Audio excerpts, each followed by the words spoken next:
What's up, everybody? This is your girl, T.S. Madison. I'm coming to you loud, live, and in color from the Outlaws podcast with T.S. Madison on iHeartRadio. I have with me the legend, bitch, the mother, the trendsetter, the seed planter, the girl who I have said on countless times is one of the most educated Black trans women who I love to see speak, and I would love to see somewhere in Congress or in the White House or somewhere. Ladies and gentlemen, put your hands together for the award-winning, in which she's going to get into it herself, Laverne Cox.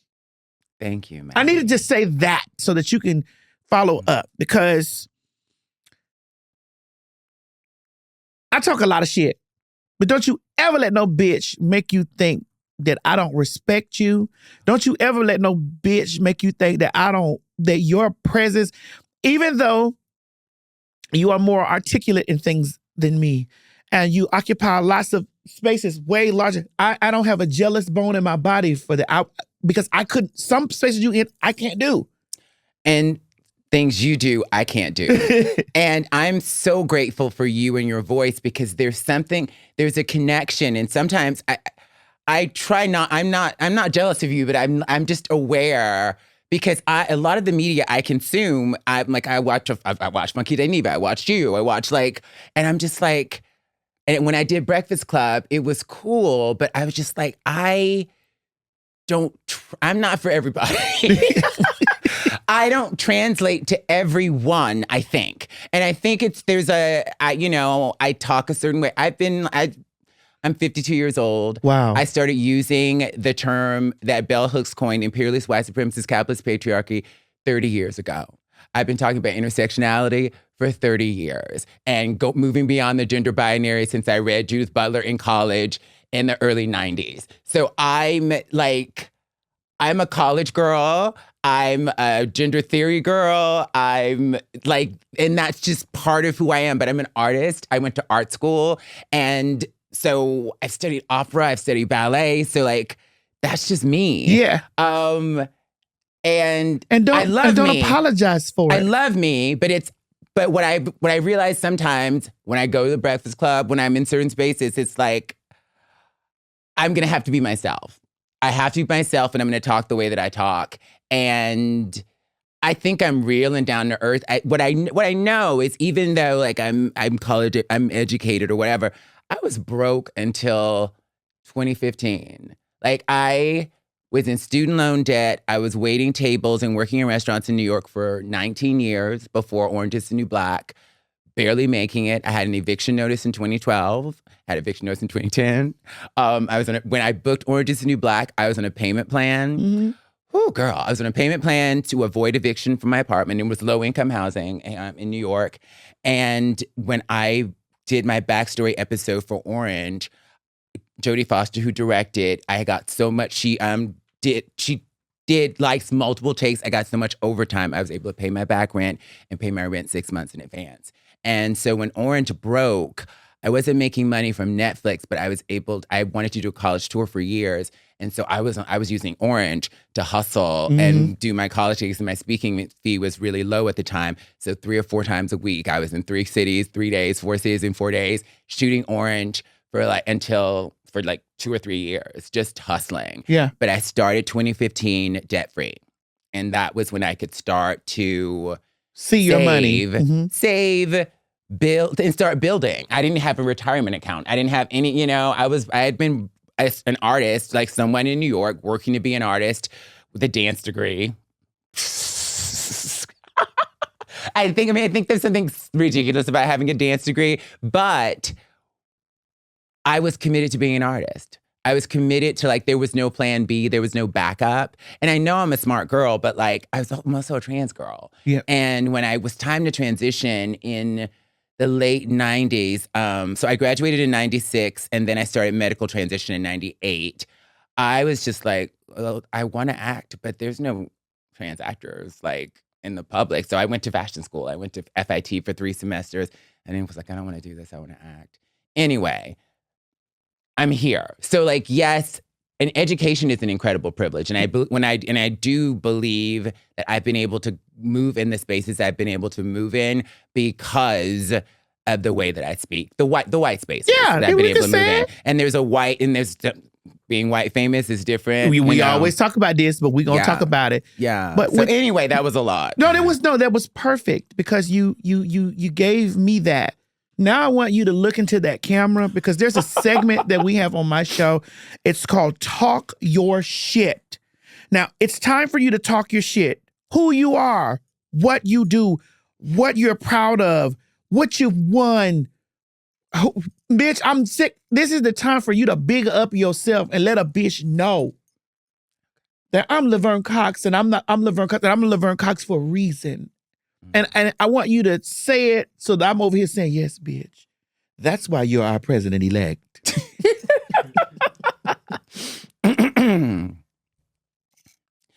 Ladies, gentlemen, non-binary siblings, before you is the Laverne Cox. And if you do not know, bitch, where you been?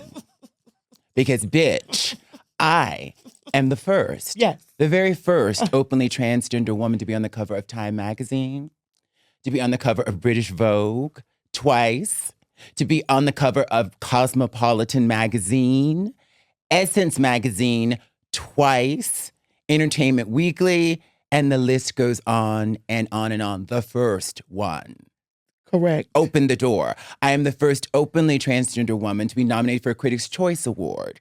I am the first openly transgender woman to be nominated for a Primetime Emmy Award in acting, which happened in 2014. And then I was nominated 3 more times. Yes, 4 Emmy nominations, Primetime Emmy nominations.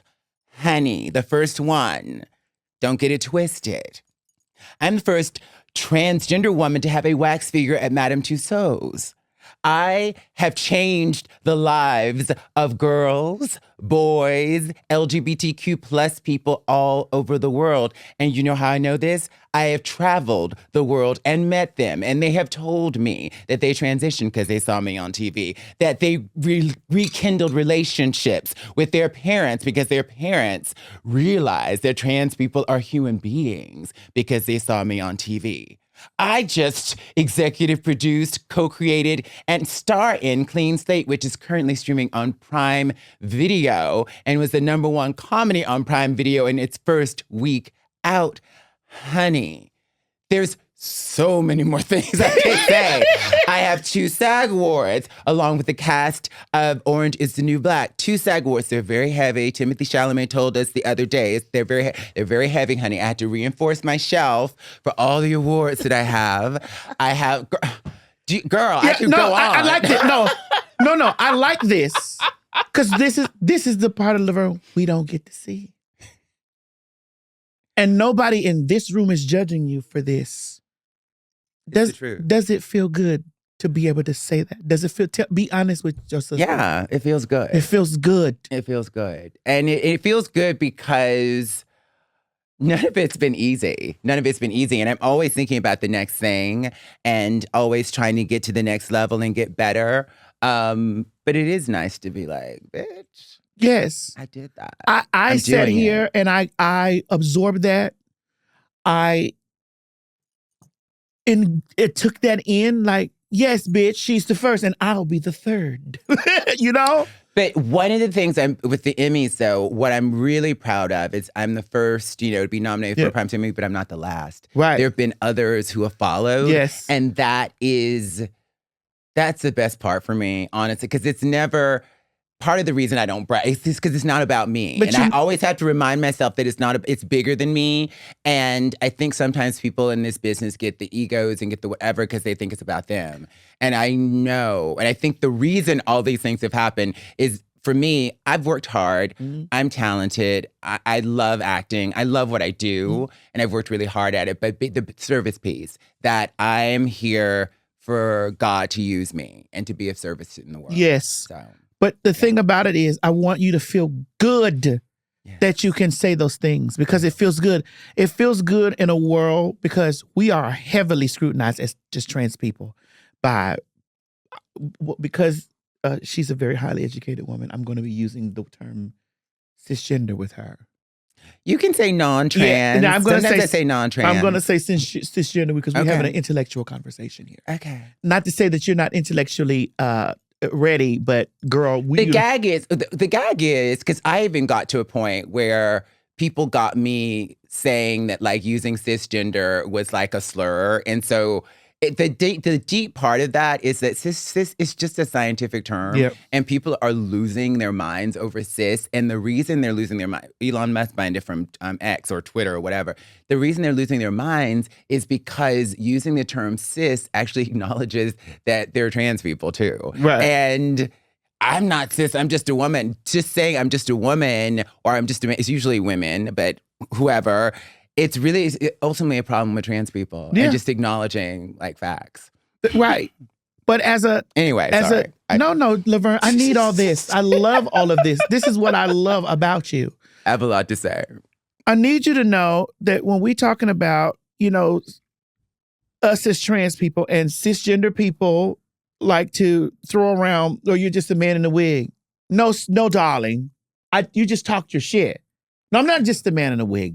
Ma'am or sir.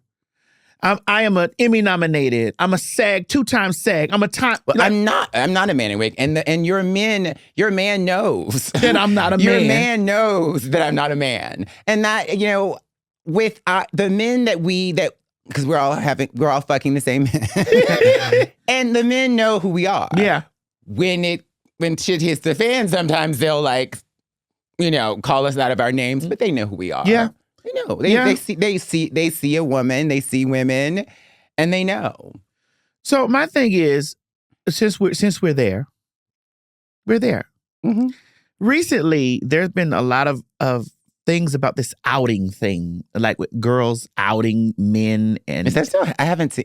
There's so much going on. Yes. I can't keep up. So the girls are okay. Well, recently there's a situation that transpired with one of our nieces, or sisters in the community, where one of a basketball. Oh yeah. Was it? Oh yeah. She was in her DMs. Yeah, yes, he was in her DM, and it's mm-hmm. and so I recently watched a lot of conversation go around about it, and there was one point which I'm still on the line with that. There was one area where I used to be like, well, why if you are a trans woman, why are you using your transness as a weapon now? Aren't you just a woman? So why are you using your transness as a weapon? But in that same breath, I think it's the Libra in me, and you're Gemini. Mm-hmm. So we see things in it. In that same breath, I've gotten to the place where I had to think about shit that has happened to me with men. And I'm not going to be protecting you, and you get to go home and you get to go away from me and live your fabulous life, or you get to just do some harm or some ill shit to me, and you get to walk away and just be like, yeah.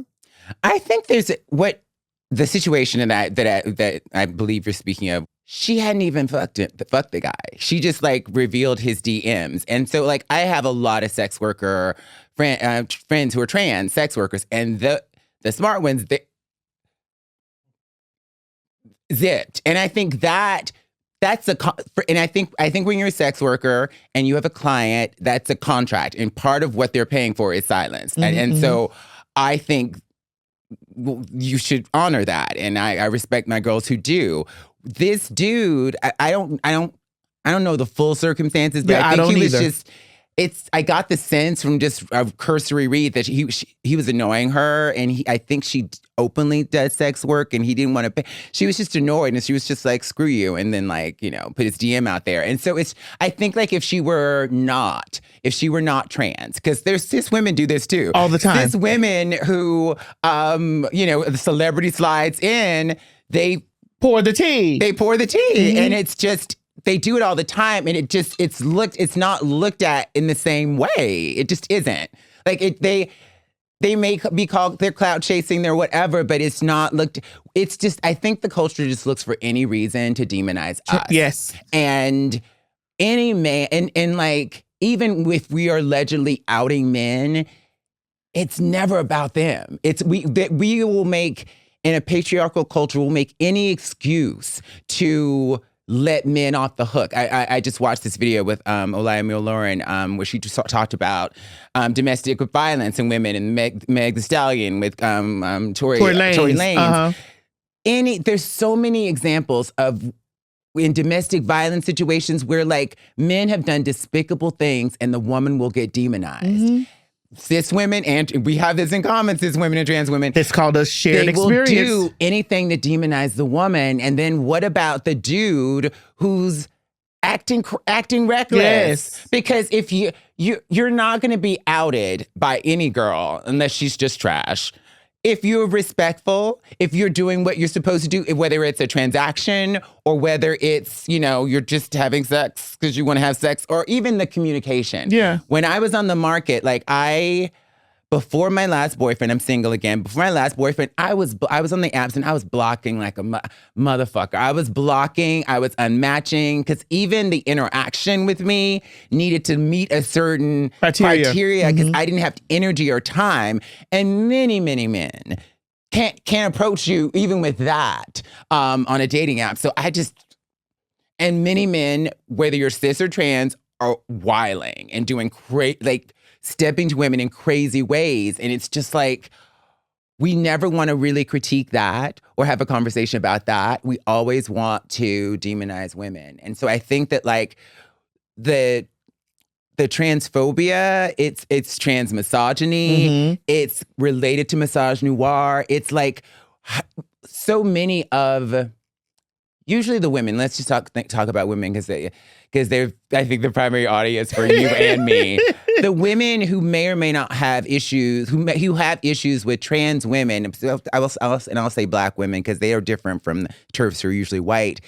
Usually there's rarely a critique of patriarchy in their critiques of trans women. And when you actually have a critique of patriarchy, when I say patriarchy, I mean institutional sexism and the culture of patriarchy. And Bell Hooks, my feminist idol, reminds us that we don't need men for patriarchy. Women can perpetuate patriarchy just like men can. So transphobia and misogyny and patriarchy are linked. And they're linked with men who perpetrate it and in women who perpetrate it. So where is in terms of like, if we're interested in liberation, and everybody's not, most of us have been socialized into a patriarchal culture that we have to unlearn, a racist culture that we have to unlearn, transphobia. There's a whole system and ideology that like makes us feel like we're less than because we're trans, we're less than because we're black, because we're women. And part of decolonizing our minds is unlearning that and like coming to new spaces of critical consciousness. And these things are interlinked and constantly working together. This is when Bell Hooks says imperialist, white supremacist, capitalist patriarchy, and I repeat that in her honor. It's to remind myself and everyone listening that these systems, imperialist, white supremacist, capitalist patriarchy, I add to that, cisnormative, heteronormative, imperialist, white supremacist, capitalist patriarchy are working together at all times, in tandem. The ways in which even like the transphobia that really kicked off, I call it Target Gate and Bud Light Gate 2 years ago. When that happened with Dylan, yes, and Target, not just me, but every trans person I know, their money was affected. Yeah. After that, their money was affected. So we saw this transphobia from the right that was completely manufactured out of nothing because they just wanted to demonize somebody. They targeted corporations, and corporations, it's all about that bottom line and, making their fiduciary responsibilities to the shareholders. And so those corporations who had their pride this and pride that, all of a sudden, it's too dangerous to actually be with these trans people. Yes. So that is capitalism and transphobia like working together. Capitalism and patriarchy. We can talk about the pay gap. We can talk about a contraception. We can talk about how all these things are constantly working together. Yeah. In every aspect. In every single aspect. And my thing is, why are we protecting men? Like why? And so it's complicated. It is complicated, but why? I think when it comes to black men specifically, women cis women and trans women. I mean, when Megan didn't initially report that Toria shot her, she was trying to protect him because often Black men are murdered by the police. Yeah. Black women have been doing this for decades, centuries. When we've been abused by Black men, we don't want them to be arrested and ending up in this system that's going to abuse them. So that's that. So there's that part. And then I think there's also the piece of, do we think we deserve that treatment? For me personally, when I was knowingly and choosing to date men who were closeted and kept me on the low, I thought that's what I deserved. Really? Absolutely. Absolutely. I felt, maybe you never went through this. I felt like that's all I could get, and that's what I was worth. And so that's what I was choosing over and over and over again. And I think there's a lot of trans girls out there who have felt and may feel that right now. I felt like I'm trans, and then I wasn't, I was clocky according to all the girls, and so I got what I could get. So let me ask you this. All right, and maybe you can help me because you're more deeply rooted in dissecting things when it comes to stuff like this. I am in a space where I am a Black transgender woman. The men Me too, girl. The men that I date identify as cisgender heterosexual men. That's their identity. Me too. I don't give a fuck what these people out there try to say what they ain't because they doing this and you that. You can't tell somebody who they are. That's their identity. So that's how that works. I have told myself, and maybe this could speak to what you were saying earlier, I've told myself that, this gonna be deep. Okay. Because this probably maybe backs a little bit of that what you just said up. I don't know. Tell me.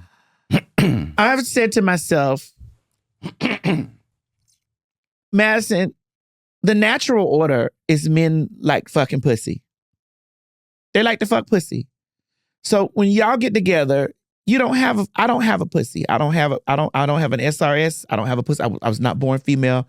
I have the genitalia that God gave me. And so when gentlemen deal with me, they deal with me in totality. Sometimes they may feel like a nut. Sometimes they don't, honey. Almond Joy has nuts. Mounds don't. And so sometimes they may want to play. But when a man is dealing with me, he's dealing with me because of me. My personality, my tore up ass body, my mug, whatever it is that he's attracted to. I understand that there are areas of his sexual desires that I can't feel because I don't have a pussy. So I don't feel like that I'm... You need some water? Yeah, I some water would be great. Please. Thank you. Do you want a beverage? Still water is fine. Yeah. You don't want no alcohol? No, girl. I never drink when I'm working. Except when I did Sip and Spill with Johnny. That's the first time in my career Sip that or I've spill. drank. I was like, I'll have a drink. That's the first time I've ever drank at work. Watch What Happens Lives I've done, not a sip of alcohol. Sister, I like that you riffed it. I needed to see that. I don't get to see that from you. And I needed to see that because it feels liberating to do that. Yeah. Because a bitch would try to deduce you to what? You did what? No, bitch. Let me remind you. And I think too, it was really interesting when I was in London in 20. Was it? Yeah, I was in Paris, in Berlin, and London in 2015 when Caitlyn Jenner's Vanity Fair cover came out. Was it? Yeah, Vanity Fair cover came out. And I was doing press for Orange, and I was just like, everybody's gonna be asking me about Caitlyn. And so I wrote a piece for Tumblr. And so that first day of press for Orange, when journalists asked me, Caitlyn is on the cover of Vanity Fair. So it was June 1st. And I was in Berlin. I was like, I wrote a piece on Tumblr, refer to that. Let's talk about the show. And then the next day, they had read the piece, so they were still asking me about her. And on Tumblr, I put her cover next to my Time cover. It was basically a year after. And I mean, obviously the Kardashian reach is huge, but I remember I was in London and this guy was just like, oh my God, I just read this piece about you. You're on the cover of Time magazine. Like he had missed it, but no one missed Caitlyn's, Vanity Fair cover. So that was I was like, interesting. That's like we don't miss that bitch now. But we'll get to that ragged asshole. But it was just, part of it is like, I mean, Time Magazine, Vanity Fair, Kardashians, but it was Caitlyn herself said it was Gina Rosero, Janet Mock, and me that inspired her to come out as trans. And Well, I was also Glamour Woman of the Year in 2014. Yes, bitch. With Yes. no controversy. I was the first openly trans woman to be named Glamour Woman of the Year in 2014. But in 2015, when Caitlyn took the honor, it was a different story. And like it was controversial and it was a thing. And I had done it with the year before. So go ahead. It's deep watching, and I'm writing a book now too. So, but it's deep watching how Black people open a door that other people can walk through, and then the Black person gets erased. I haven't been erased. I'm still here, but that's why we have the Talk Your Shit segment. And I have to, and Alan and I adore Alan. This is the T.S. Madison Outlaw Show.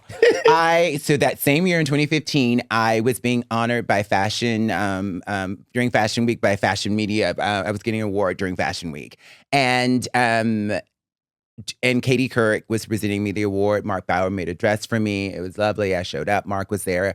Katie was there to introduce me. Alan Cummings gets up and he announces the scoop of the year. And the scoop was Caitlyn Jenner's Vanity Fair article. And it was for the journalist. The journalist, I think, wasn't there. And then Alan said, Caitlyn, opened the doors and showed the world who trans people are. And she's the first one to do blah, blah, blah. He was saying all this, like she's the princess. And he was just like praising Caitlyn, like she was the first to do all these things. And it taught the world what trans was. And I was in the room and I was like, and no shade to Alan. I live for Alan Cummings. I'm a huge fan of him as an artist, as a human being. But it's like, that happened in front of my face. But what the beautiful thing is, Maddie, is that after he did that, Katie Couric gets up to introduce me, and she talks about the experience that we had on her show, which was in 2014, and how it changed her, and she's become this wonderful advocate for trans people. Katie Couric really is like an example of what it means to be teachable. Yeah. A public one. We need more of those examples. And she introduces me, and I get up and I give a speech, honey. And I get a standing ovation. I remember Gigi Hadid was there, and like it's Naomi was there, Edward, the girls were there, and I get a standing ovation. And what is beautiful about it's so there's two things. It's like the erasure of the accomplishments of Black people who blaze trails, that's still happening. But the beautiful thing is, for me in that moment and in my life, is that I'm just going to keep showing up and being exceptional and doing my thing. Well, see, this is why you're amazing at what you do. Because me, I would have got up after it was all done and tiptoed up there and be like, no, let's get the record straight here. Record, we got the Katie Couric straightened the record out. She did. She read my bio. She read my bio. Like a year, by the time Caitlyn came out, I had been Glamour Woman of the Year. I'd gotten an Emmy nomination, a Critics' Choice nomination. I'd been on the cover of Essence. I'd been on the cover of Time Magazine. I was named Time Magazine's fourth most influential fictional character of 2013. I could keep going. All these things had happened before Caitlyn came out. So, yeah. And Katie read that. Yeah. She read that, and so yes. So the room understood that Caitlyn was not the first, and her politics. I used to be diplomatic with her. I don't feel the need to do that anymore. We don't need to. She I'm the first trans person she ever talked to, by the way. I don't know if people know that. Like, before she came out, a mutual friend of ours, because there were rumors, if you remember, like, there was rumors that she was doing a transition before it even happened. Mm-hmm. And I remember, like, being in a hotel room on tour, watching Keeping Up with the Kardashians. I never watched it, but it was on TV. And I was just like, I spooked the FFS. Like, I was like, yeah, we saw it. We saw it. We knew. And so anyway, a mutual friend was like, all the rumors are true about Caitlyn. I won't name her. And she's never talked to a trans person. Would you talk to her? And I said, absolutely. And it was the Thursday. I was like, give her my number. She calls me the next day. We talk. And it was lovely. She talked about her kids. And like, she was very surgery, the surgery she had, the surgery she was planning to have. She was ready to, get snatched. And it was lovely. And she seemed like a lovely person from that first conversation. And I think people are really, and maybe she's really lovely in private. Her politics are deeply problematic for our community. Completely, and deeply. Detrimental. Yeah. Evil. Yeah. Privilege. She chose her whiteness over her transness. She chose. There's plenty of white trans. No, she chose to be a white man. She chose to be a white man. There are trans women who are younger, who didn't live as long in their assigned gender, who are also conservatives. People are conservative for so many different reasons. I mean, when you listen to Caitlyn, it feels like, and you listen to a lot of people on the right wing, it's like they've been propagandized to and indoctrinated into this like right-wing conspiracy theory jargon that started with Rush Limbaugh, that's been cultivated on the right wing for 50 years. They chose whiteness.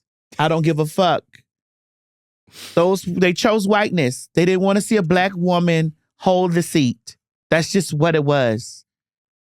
I love Kara Cunningham, but I just was like, girl, you have 1 million followers. Anybody that has, and listen, and I love Amanda Seales too, but anybody that was putting any doubts against, the vice president, Madam Vice President at the time, she was the best choice. We had two choices. I think that I think being critical of the Democratic Party is important. But when it comes down, I think that's for the primaries. When it comes down to a general election, third party candidates aren't going to win. No. We had two choices. That's it. There's but if you, Vigilante Inc. is a documentary. Greg, I can't think of Greg's last name.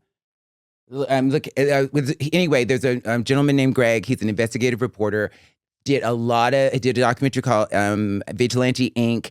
and found hard evidence that the 2024 election was stolen. Greg Palast found hardcore data from the government that we knew voter rolls were being purged, and there's a challenge thing that's actually in 20 different states where any individual citizen can challenge anyone's vote, and it happened big time in Georgia. Any citizen can be like, I don't think this person lives here. They're challenged the votes, and Greg Palast estimates that Kamala Harris lost about 3 million votes between the purges, the suppression, and these voter challenges. And 3 million votes were thrown out. And Laverne, they were using Starlink to count the votes. Starlink is an Elon Musk owned situation. So I'm not a conspiracy theorist, but I love hard data. I love something that you can go and prove, and this is when I've become really critical of the Democratic Party. There was an opportunity, basically, when Biden won in 2020, and then in 2021. Remember when all Georgia, Tech, all the states, southern states, they were passing. No, they were the states. I think were still run by a lot of the southern states still run by Republicans. And remember the new laws that they were in, the voter restricting laws, where you couldn't give people water in line in Georgia. Yes. Where they were closing polling places. They were purging voter rolls. 20 plus states implemented new voter restriction laws. The Democrats did nothing about it. There was a bill, HR 1, that was introduced in Congress that Biden didn't push. I don't know if they had a majority in 2021 in the House, but there was no push for it. There was no. I mean, he wasn't. Bless his heart, he couldn't. Mm-mm. He was too old. He was just like this thing right here. But the Democratic Party did nothing. They lost power. They just let all these voter suppression laws stand. They have not been fighting. The Republicans don't give a fuck. No.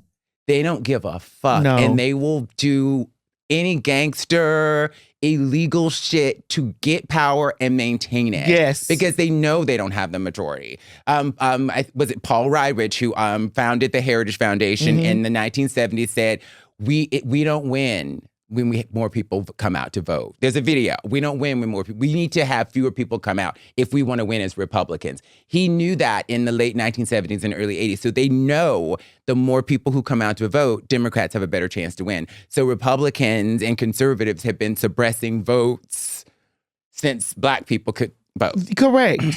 And so my thing is, anybody who was pushing anybody away from Kamala, I was just like, girl. This is, even though everybody said, well, it's the lesser of two. They're both two evils. But the conversation was, would you want to hang from a tree on Friday, or would you want to wait 2 Fridays later to hang from a fucking tree?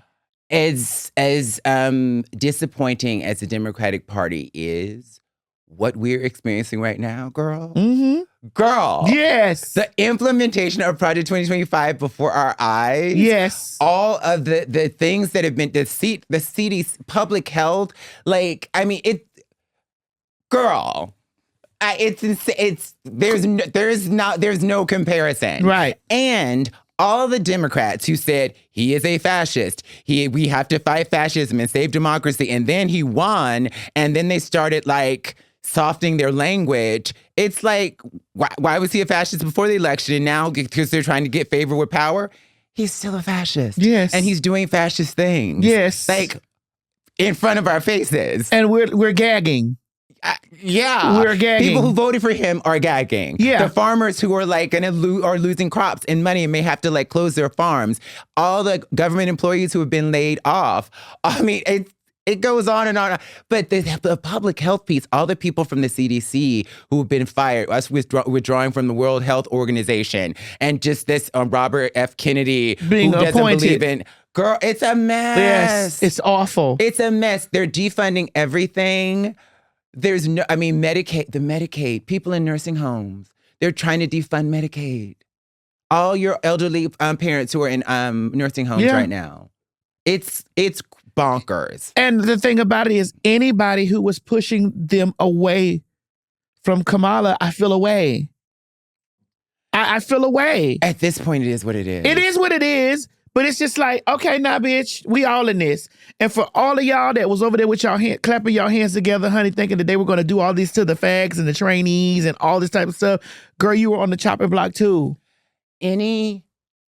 What I would love for people to hear, there's a lot of things I probably would love for people to hear from me today and really understand, no matter who you are in America, particularly under this regime, but in general, if you are not a capitalist, i.e., if your money is not made from other people's labor, or you're sitting home or you're doing whatever and other people are working, you're making money, those are the capitalists. If you have to show up somewhere to get a check, you're working class. Even if you're a millionaire, even if you're a multimillionaire, if you have to show up somewhere to get a check, you're working class. During our actors strike, so many famous actors, and we know this from athletes too, though. Mm-hmm. We even the athletes who have these multi-million-dollar contracts are still working class if they invest their money properly, and they'll generate wealth. But they're taxed.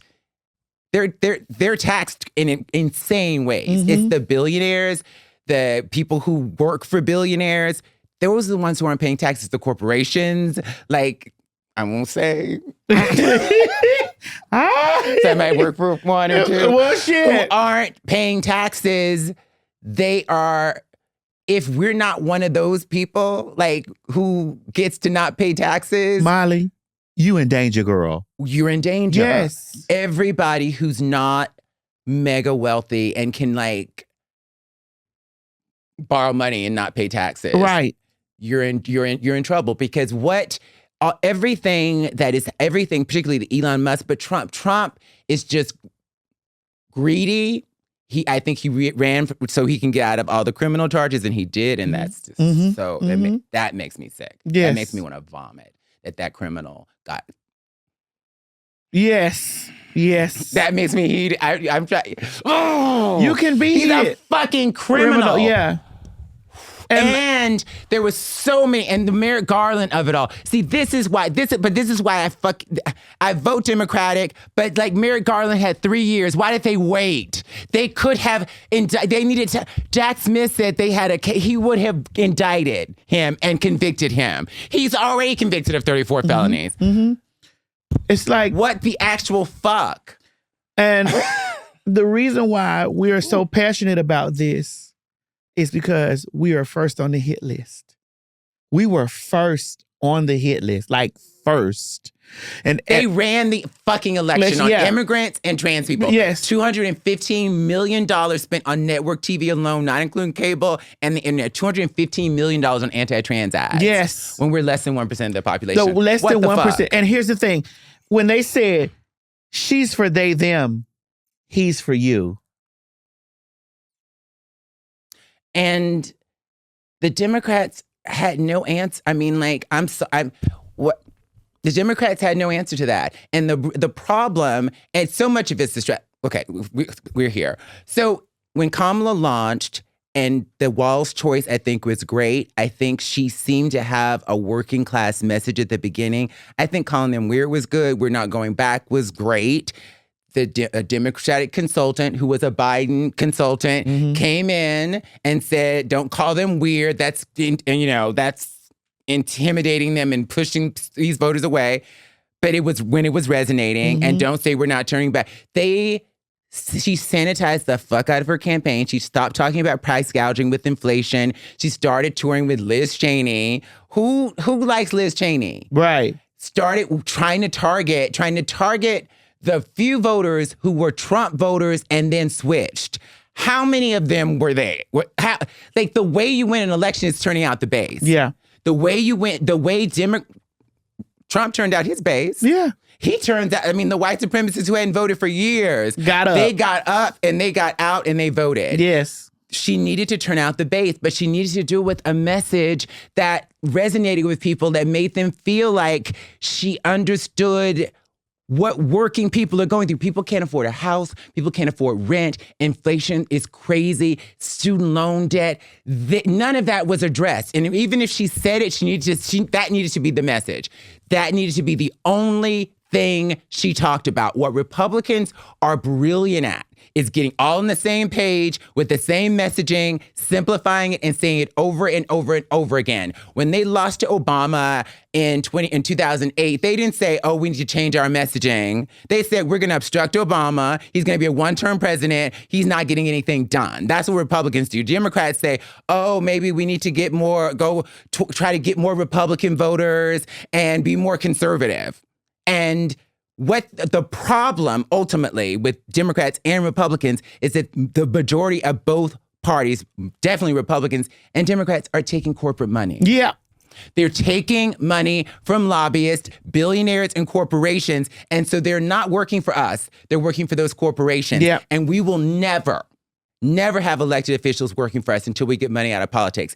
And I want to talk to some experts, because it's not going to come from lawmakers changing that. I'm thinking, and I'm not a political strategist, I'm thinking we need ballot initiatives in each state to get people to vote on it. When the people voted on abortion in most states, they said yes to abortion. But then, in Florida, it's just a lost cause. You can vote because they voted for people in Florida, former felons, to be able to vote again. And then DeSantis, girl, they don't care about the law in Florida, and Trump doesn't care about the law. But we need to get money out of politics. That is the root of all the evil, and it's really bad. And there's no political will to do it. And most of our politicians are corrupt. At every level. They just are. All of them. You can't, Democrat or Republican, it's like they're all taking money from the same corporations. And so they can't, a higher minimum wage. The fact when Bernie Sanders dropped out and he said to Joe Biden, "All I'm asking for is for you to fight for a $15 minimum wage." And this was in 2020.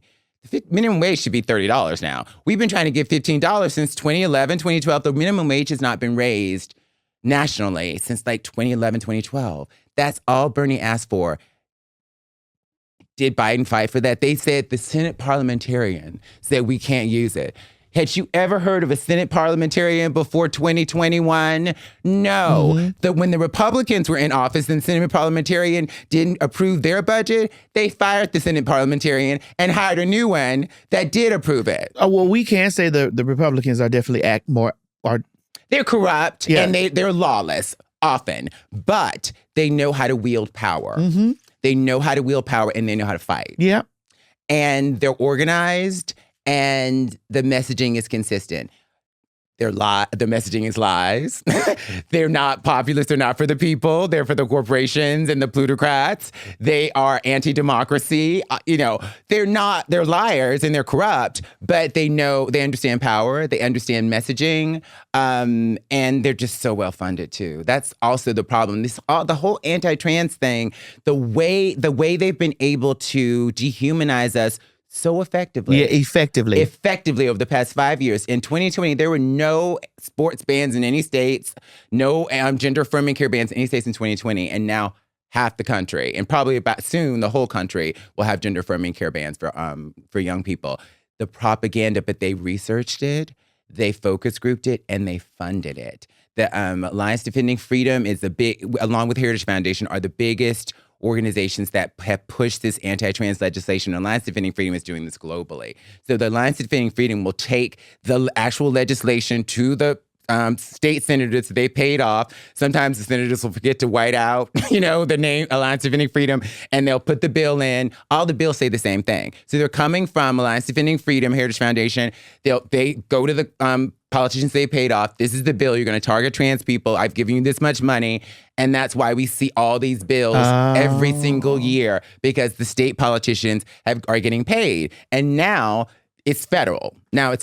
So it's coordinated and well-funded and happening. So my question to you, Laverne, since we're deep here, are we going to be legal in the next year? Do you think that our existence is going to We really will be outlaws. Yeah. Based on Project 2025, no. Because effectively, it's so funny. I made a video reading. It's on page 4, girl. It's in the preface of Project 2025. There's a set of words that they wanted to eliminate from every document, government, every piece of legislation document, public policy on the federal level. Some of those words were gender equality, gender equity, transgender, sexual orientation, gender identity, diversity, equity, inclusion. These are words they wanted to eliminate. That's on page 4 to 5 of Project 2025 in the preface. What are we seeing happening on websites? They've taken trans out of the Stonewall. Girl. Stonewall. They've taken it out of the CDC. They're removing the trans from everything, right? All these words that you can't use, diversity, equity, inclusion. So they're doing it. So when you erase these words, and then I think what we're seeing with passports and us and trans people getting back passports with the wrong gender marker, it is to eradicate us living, at least being legally recognized as the gender that we are. So when you say, are we going to be, illegal in a year? Yes, that is the whole point. And we've been illegal before. Yeah. We've been illegal. There were anti-cross-dressing laws on the books in most major cities, definitely through the 70s, even after Stonewall, to the late 70s, even till the early 90s. There were still anti-cross-dressing laws in the books. And what those anti-cross-dressing laws did was allow the police to see a trans person, gender nonconforming person walking the street and say, you're a criminal, and arrest them. Alexandra Billings talks about having been arrested multiple times. She transitioned in 1979. All the girls from that era, they were always arrested because they were trans, because they were walking down the street as visibly trans people. That is, I believe, what they want to go back to. And then I think we may need to think about fleeing, especially as public figures. But yes, or people just calling us a man. What I love about being older and like knowing who I am is somebody calling me a man just Don't do shit. I'm girl. Right.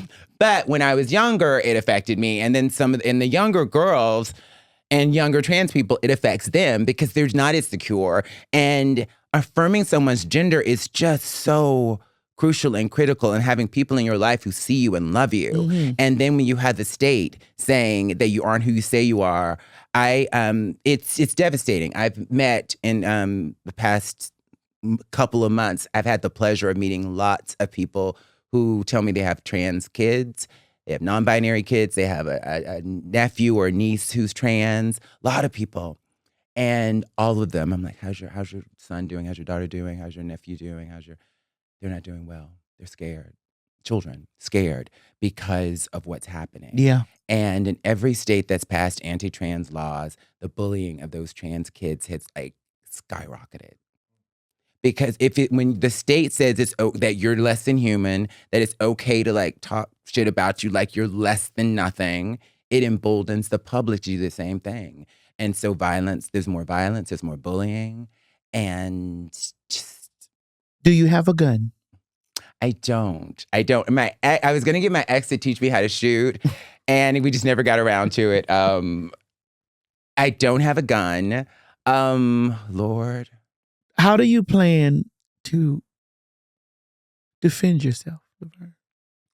Because I do believe that because we're I am a lover, not a fighter. I've never been a fighter. That's like it's like not physical fighting anyway. Because I fought for my life and I fought for my position. We're public figures. We're public figures, and we're also have been made out to be public enemy number one. Absolutely. And so being that, because as aggressive as I am, because I'm very that, and I let a motherfucking bitch know, bitch, I'm gonna karate chop you with a machete. I still am like, I've bought a beautiful home. I've seen it on video. Yeah. It is stunning. It is a beautiful home. Stunning. Windows everywhere. And I'm saying to myself, next week I gotta put bars and I gotta put stuff in front of bars in front of your beautiful windows. Like I'm gonna have to do this because I know, I personally feel that it's gonna get down to this. And I just was at a meeting before you got here. It is. And when the last line that we were talking about, the last line of Tom Campbell's statement was, Madison, the weak will die. Mm-hmm.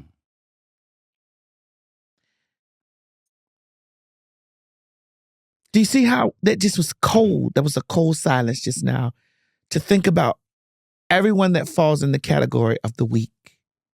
Like the weak will die. Like I just said to you, Laverne, do you have a gun? I know. And what is chilling about we're here. We're in that period historically, and this history is important. That period in Germany, in Berlin, when Hitler took power, and he was voted in, you know, and he used economic anxiety, and he lied to the people, and normalized hatred of Jews. And so the normalization of hatred of trans people, the normalization of hatred of immigrants, and the anti-Semitism. I mean, it's insane. So much of what and the first books that were burned were Magnus Hirschfeld's.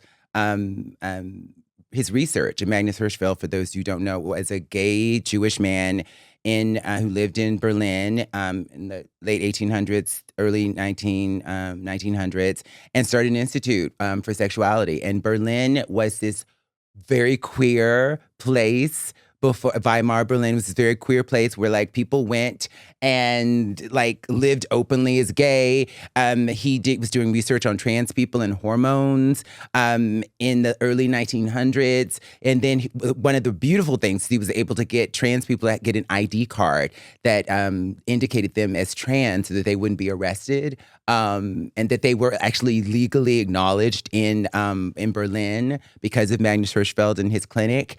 And Hitler and his, regime saw this and thought, we need to get rid of this first and right away. And so that one of the most famous photos of like book burnings is the research that Magnus Hirschfeld did at his clinic that had that did research on trans people and LGBTQ plus people in Berlin.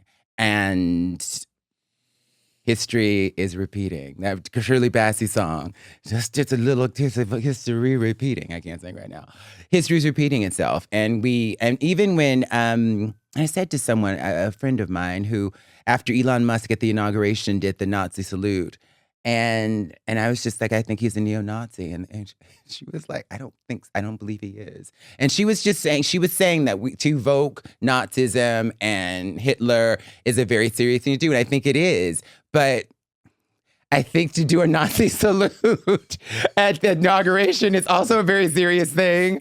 I also think but with Elon Musk, it's not just that. When he took over Twitter, all the neo-Nazis who had been banned from Twitter, he reinstated their accounts. He has elevated, retweeted neo-Nazis in their propaganda. His family they left Canada. His grandparents left Canada and moved to South Africa because they liked the apartheid system. They were Nazi sympathizers, and his grandparents, and he has not denounced them. That's his grandparents, but there's a lot of evidence to suggest that at the very least he's a Nazi sympathizer. But I think when you go so far as to, in front of hundreds of millions of people, do a Nazi salute, it's not ambiguous. It's not. And that's the other weird, strange thing about this time, is that there are so many people who will tell us that we didn't see what we just saw. And they'll make an excuse. And they won't believe it. They'll make an excuse. Oh, well, he didn't mean that. Yes, the fuck he did. That's what they've been doing with Trump this whole time. Well, what he meant, no, he meant exactly what he said. And he's doing it. The only reason, for the people who were like, well, his first term, he didn't do it. They weren't prepared the first time. He didn't think he was going to win the first time. They didn't have the strategy in place to dismantle the administrative state, because there were still people who were like, well, Mr. President, that's illegal. In his first term, they made sure that wasn't going to happen this time. When part of the implementation of Project 2025 over the past 2 years was the personnel piece, making sure that they got resumes of people who would be loyalists. They literally asked them in the interview, are you loyal to Trump? Did you vote for Trump? Do you believe that 2020 election was stolen? These are questions you have to answer properly if you want to work in this administration. And if you don't answer them properly, the U.S. attorneys who would not go along with the dismissing the Eric Adams indictment, they said, I'm resigning, and this attorney general was like, we accept your resignation. We're hiring people who are going to do exactly what we want, whether it's legal or not. These U.S. attorneys were like, this is illegal. You cannot compel us to drop this indictment because you want something from Eric Adams. That's illegal. But that's not a problem anymore, because we got Trump and we got people who will do anything that Trump says. But Laverne, you see how we're talking? What the fuck do we do? What do we do? What do we do? There's the individual piece and there's the collective piece. There's on a interpersonal level, I think as individuals, I believe mental health first and foremost. Because if I'm watching the news too much, if I'm scrolling too much, I'm gonna get in what the fuck? Yeah, panic. I'm gonna be I'm gonna catastrophize. I'm gonna be panicked. I'm gonna be like, what? I'm gonna freak the fuck out. Yeah. So mental health first, because if I can be of service in this moment, I can't do it if I'm freaked out.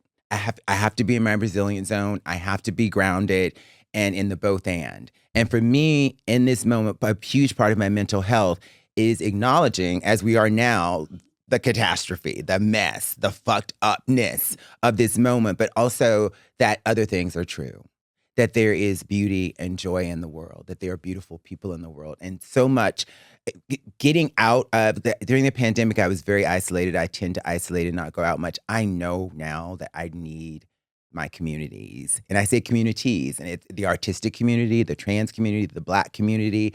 It was incredible. Yesterday, I was at the Essence Black Women in Hollywood event. One of my favorite events during award season. I haven't been able to go the past few years because I was doing the red carpet. And it was so beautiful being in that room is so powerful. The speeches were amazing, always inspiring. And the love that I got from so many of my colleagues who are Black women, I needed that. All the people who said, we love Clean Slate, I needed that. I needed the joy, the possibility, and the thing that is ingrained in us as Black people, of our legacy in this country, that we have faced catastrophe before. Yeah.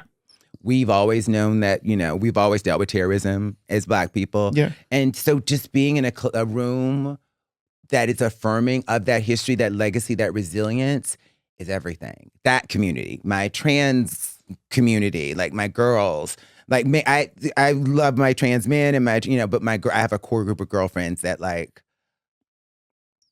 are everything. They didn't hold you down. Everything. Yeah. Yes, they hold me down, and I would not be. They taught me how to love. They taught me how to love and like what love feels like. Love shouldn't hurt. Can we get some tissue? I'll be okay. But they taught me how to love because it's like loving somebody, seeing them for their flaws, for every like piece of who they are, and being like, you're beautiful because of those things. And I see you, and I love you, and I'm going to be there and support you and be happy for you. Everybody, when you're, these girlfriends I'm talking about, these are girlfriends I've had since before I was famous, who weren't jealous, never for a moment, who have celebrated every single accomplishment with in a real way, with love, for real. Everybody doesn't have that. Yeah. There's a lot of people who have jealous folks in their lives. Yes. And I'm so blessed that I have real ones. I have girls who live for me, protect me, celebrate me, and we celebrate each other and hold each other down, and have never, and this is what I want to say, we've never let a man come between us, because there's been overlap. Yeah. Mm-hmm. The community is small. The trade, I know I'm off on a tangent. When we first started comparing notes, I love all of it. You know why I love all of it? Because you don't get the opportunity to occupy spaces that allow you to do that. They want the Laverne they want the articulate Laverne, they want the smart Laverne. I want all the that too. respectable Laverne. I want my bitch. Thank you. Come and cuss. And the older I get, the harder it is for all, it's the older you get, you don't give a fuck. I don't give a fuck, and it's just I don't have the energy not to just be me. I really, honestly, so there's more of this coming out in other spaces too. Trust and believe. But when we 2008ish, when I first got close to Mila, it was before she transitioned. Actually, I was like, she'll be on hormones in 5 years. It was like under a year. Anyway. But when we started comparing notes, 2008, it was 2009. I was like, I met this really hot guy. Like, he's fine. You got a picture, girl. I know him. Yeah. And I was like, and that was the first time I was like, how do you know? And she told me the tea, and I was like, who else do you know? And girl. And the Rolodex rolls out. We pulled out the Mila and I have a lot. I've had all my core girlfriends, I've had crossover with. Well, every single one of them. Mila the most though. Mila and I have the same type. Well, it's the men. It's because the men is just what it is. So we've talked politics. Can I tell you one time? This is one time when one guy, he's actually reached out to Mila again recently, but not me. 1 minute man too. Like, girl, it was always the cute thing is that I knew it wasn't going to be a long session. Anyway, and it wasn't just with me, because it was with her too. So he texted me, and I was like, Mila, girl, and I'm not gonna say his name. Like, he texted because we both knew. He texted us both within the same 10 minutes. So in my mind, I'm like, he's texting all the bitches in his phone to see which one is gonna be available. And he lived close by me, so by the time I found out that he was texting me and her, he was out. But There were moments when there was overlap when I had more of a relationship with the guy, and so I kept seeing him, and it was a one-off with one of my girls, so there were times when I continued, but with him it was just like that was just trash. one-off. That was trash. No, he was multiple times, but when I found out that she knew him too, then I was done. Because it wasn't giving. Because some guys, they were fuck buddies, but they were like, it was a little bit, we were kind of dating too, was a little bit more there. He was, girl, 1 minute. That's all you need. We can't even get into. Listen, that's all you need sometimes. but listen, sister, we done talked politics. We done got here. We got all the way to that. We started out with men. This what we do. When we get on the phone, we do this. When we on the live, we do this. This is what we do because this how we chop it up. Mm-hmm. But this what they want. This what they've got to see. I love this side of you. I love that you just here talking about men and all stuff. Because we were talking about it earlier, and I was telling you that I'm a girl that understands that I'm trans, and the men that like me identify as heterosexual, and I don't have a pussy, and so I'm not gonna be policing my dude about getting no pussy. Cause me and a cunt not the same thing. Me and a cunt, I'm trans, that's the cunt. We're not the same. So if he over there long dick and her, that don't got nothing to do with me. Because he will never have the same relationship that he have with her that he can have with me. Because see, he got to go over there and give the facade. I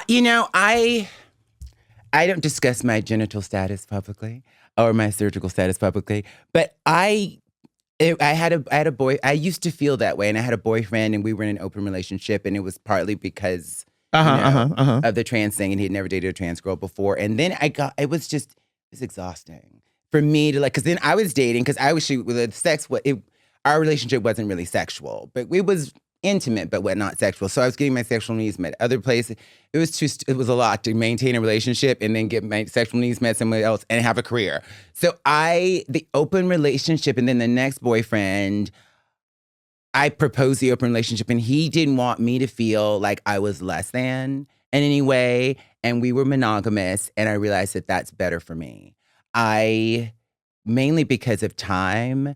And I think with the right person, I don't know. I mean, my last relationship, there was never a moment with my last boyfriend where it's a shame it ended, but like on the physical chemistry thing, it was right. So, and he had never dated a trans girl before, and I was everything. I get it. Yes. But did he identify as heterosexual? Girl, okay, the straightest of the straight. Okay, great. So this man is straight. So that man likes pussy, and I think what I would say to that is that there are some people who are. My girlfriend, Our Lady J, introduced me to the term genital fluid. There are some people who are genital fluid. So meaning, just as your genitals don't define your womanhood. Their attraction to genitals doesn't define their sexuality, right? For some people, who are genital fluid, a straight man, for example, who's genital fluid, understands that you're a beautiful woman. It doesn't matter what your genitalia is. Right. He sees a beautiful woman and he's attracted to you, and it actually doesn't matter what you have. And he can work with a penis or a vagina.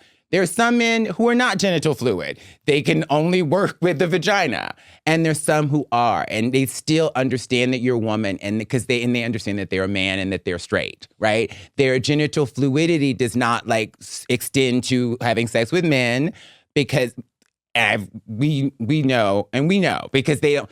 Men smell a certain way. Men have body hair. There's a lot of things that men have that they don't want. Right. They want the girls.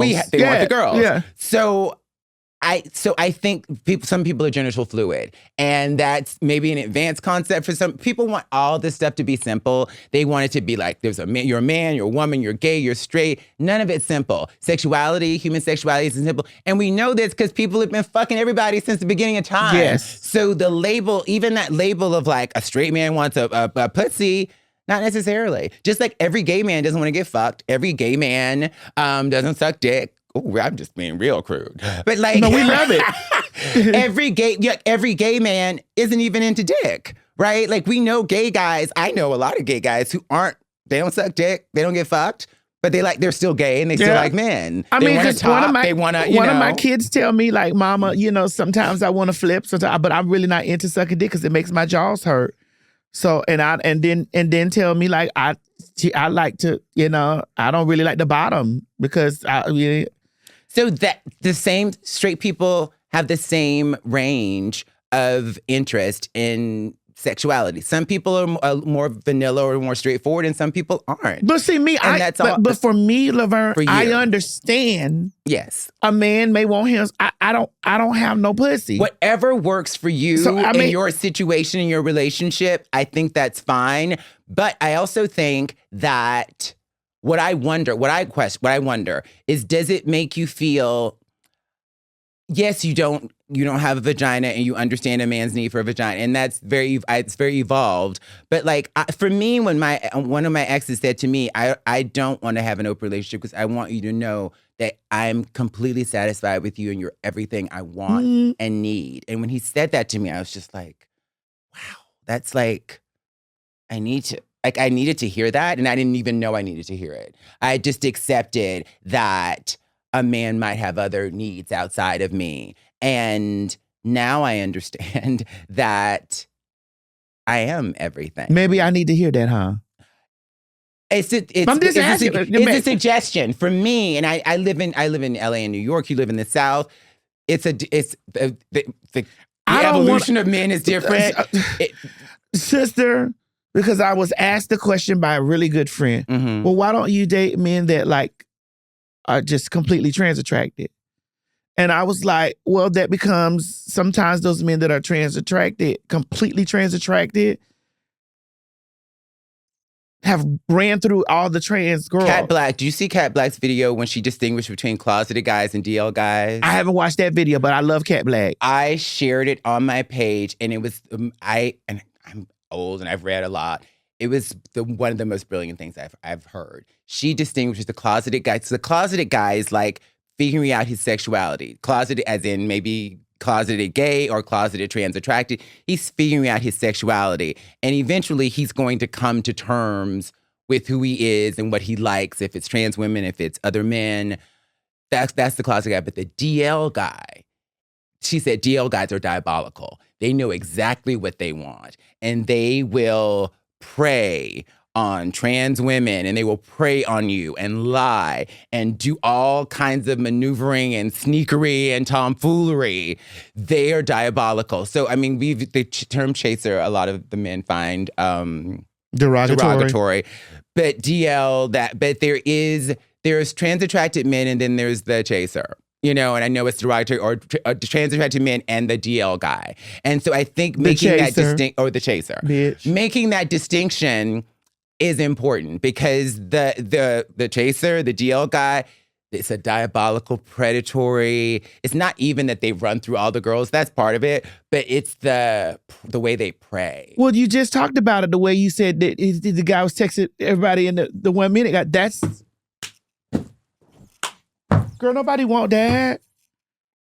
I'm going to get my dick sucked by there and go about my business. I don't want you over here lying to me, telling me you live for me, bitch. I'm going to get my dick sucked. Excuse me. I'm going to get my dick sucked, my ass licked. But it's not even necessary. It's like the games they play are almost for them. Like, especially when you're like, because when they're not presenting anything and you're just like, sweet, I have stuff to do. I need this to be done in 20 minutes or 30 minutes because I have to work. This is the pizza, bitch, 20 minutes or less. But so you don't need to give me all all that. Why are you lying and scheming and doing all this stuff? I don't live for you. You're a piece of trade. I don't live for you, girl. Why, that's the gag for me, that they feel the need to do all that. But then when they're so disrespectful, like there's a line. Like I got to a point, and I'm not even interested in sex right now, but I got to a point when I was as a Gemini. It's weird. The past year, I think it's getting older. My doctors think it's testosterone. I love that I don't want to have sex right now, though, because I really can't be bothered with men. As a Gemini? I'm really over it. I was really in love with the last one and I thought he was my forever guy. I was in love, Maddie, and it was when it was good, it was incredible. Like, it was like some movie shit. It was some movie romantic shit. Like, just, it was incredible. Like, passion, love, safety, making me breakfast in the morning, bringing me coffee, rubbing my feet. Like, just vacations and just it was everything I've wanted. And it didn't work out. And I'm just kind of like, well, anything else needs to be at this level or higher. And I've already had this. But even with that, straight men are Girl, it's men in period. men, period. But I don't know about I don't date gay men. Me so either. I know. Again, let's say it. We don't date.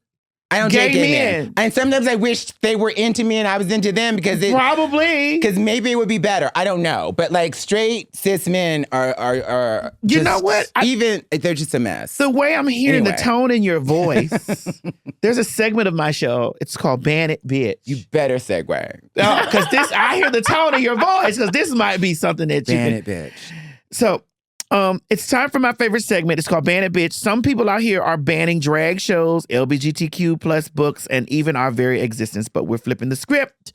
Now, what's something that you would ban if you ran the world? Here's how it works. We each get 1 minute to make our case for what needs to go. Let me kick it off to show you how it's done. Okay. All right. My name is T.S. Madison, and I want to ban the 1 minute man. See how it works? All right. So here's the thing. I really don't want to ban the 1 minute man. I really want to ban the 5 minute man. Listen, I am the type of girl, when I'm on the road and I've done a lot of work and stuff like that, I just want to get fucked. And I don't need a guy that's like super long-winded and trying to take about 15, 20 minutes. I want the 1 minute man. I want the 1 minute man to come over here and knock a hole in me, honey, and let me get up and go do my business because I ain't got time to be laid up with no motherfucking man because I got real money to make before me being alive is illegal. I used to be into, how many seconds? I used to be really into really large dicks at one point in my life. You know, I'm not into that anymore. As long as you are not super long-winded. So wait, when you say not into really long dicks, are like is there a cutoff? No, it's not a cutoff. I'm into all the dicks. But I just want to ban the ones that take so long when I just want to get fucked. I just want to have a good time and get up and go do my business. Okay.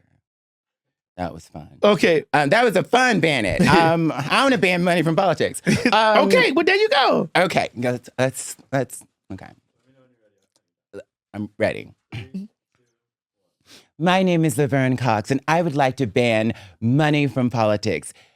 Elections should be publicly funded. Campaigns should not go on for 2 and 3 years. Other countries do an election campaign in 3 or 4 months. They should be publicly funded. We need to get money out of politics so that the politicians will work for the people and not the corporations and private interests that they're working for now. And in that vein, we need to ban Trump. We need to ban Elon Musk. We need to ban Republicans. We need to ban corrupt politicians. Some of them are Democrats too. Mayor Eric Adams needs to be banned and arrested. We need to ban all these people, all these motherfuckers passing anti-trans legislation, attacking trans people, ban them. Because they've been propagandized to. And we need to ban misinformation on the fucking internet. People are so stupid and don't know. I don't like to denigrate people, but you're stupid. You don't know how to fact check. You're getting misinformation. You aren't media savvy. You're just taking things, research, learn something. From this, bitch. I saw Tyra yesterday. We got a picture together. That was good. Laverne, I wanna do more stuff. We have to do more stuff. I want to do more stuff with you because you're important to me. I need to increase my YouTube presence anyway. I need an editor. I need a format, and I need Laverne. Just turn your shit on. Just turn it on. Just turn it on. I want you to understand. That's what you did. I said. I want you to understand, you don't need all that. A lot of times people think you need all the bells, the whistles, the this, the lights, the camera, and all. You know. Bitch, when you're mad about some shit that you want to fucking say, you turn that motherfucker on. The numbers are going to come themselves because it's you doing it. Everything don't have to be polished all the time. Yeah. Polish looks great. Yeah. But I've been with my brand, because I'm an actor and I work for multinational corporations, and I do want to have a big audience that I grow. I'm often very guarded about how not today. No. And I want you to know this. I want to say this to you so this burns here in your chest. Mm-hmm. If they turn all that shit off, you ain't got nothing but you. Give the people you.